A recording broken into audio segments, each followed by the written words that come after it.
દાહોદ જિલ્લામાં આંગણવાડી બહેનો દ્વારા મોટી સંખ્યામાં દાહોદ કલેક્ટર કચેરી ખાતે 6000 જેટી મહિલા કર્મચારી મહિલા બહેનો દ્વારા વિરોધ પ્રદર્શન કર્યું હતું. પડતર માંગણીઓને લઈને વિરોધ પ્રદર્શન કર્યું હતું. સરકાર દ્વારા આંગણવાડી મહિલા કર્મચારીઓની પડતર માંગણીના સ્વીકારતા મહિલા કર્મચારીઓ દ્વારા સરકાર સામે મોરચો માંડ્યો હતો.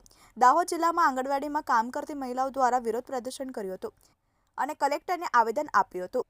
દાહોદ જિલ્લાના આંગણવાડી મહિલાઓ એમની વિવિધ માંગોને લઈને હડતાલ પર ઉતરી, જેમાં આજરોજ દાહોદ તાલુકા સહિત જિલ્લાની આંગણવાડી 2 દિવસથી હડતાલ પર ઉતરી.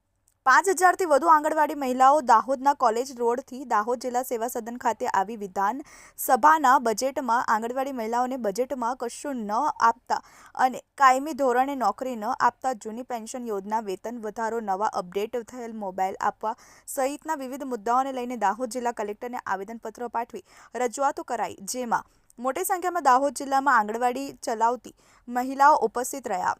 આંગણવાડી મહિલાઓની માંગ સ્વીકારવામાં નહીં આવે તો આવનારા સમયમાં ઉગ્ર આંદોલન કરીશું એમ ચીમકી ઉચ્ચારી હતી. Sheikh Abdul Kadir, TV 18 news, Dahod. નામ છે બરજોડ ભાવિસાબેન ભરતસિંહ. હું ફતેપુરા તાલુકાની પ્રમુખ છું અને આજે અમારા દાહોદ જિલ્લામાં અમારે રેલીનો કાર્યક્રમ હતો અમારા યુનિયન દ્વારા અને અમે 6000 બહેનો આંગણવાડી વર્કરને હેલ્પર બહેનો દ્વારા અમે એ કાર્યક્રમ કર્યો છે અને આ મીડિયા દ્વારા અમે સરકારને જગાડવા માંગીએ છીએ.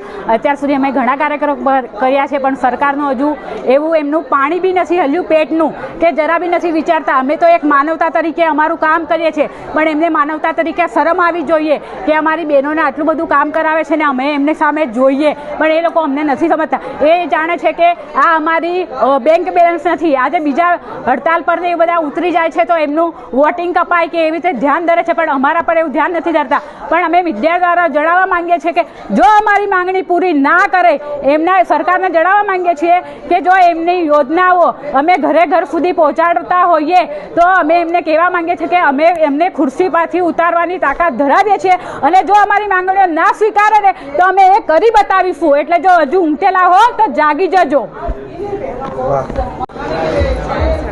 મેં દાહોદ જિલ્લામાંથી મારું નામ કુસુમબેન પરમાર કુસુમબેન સોમાભાઈ છે. હું દાહોદ જિલ્લામાંથી પ્રમુખમાં છું.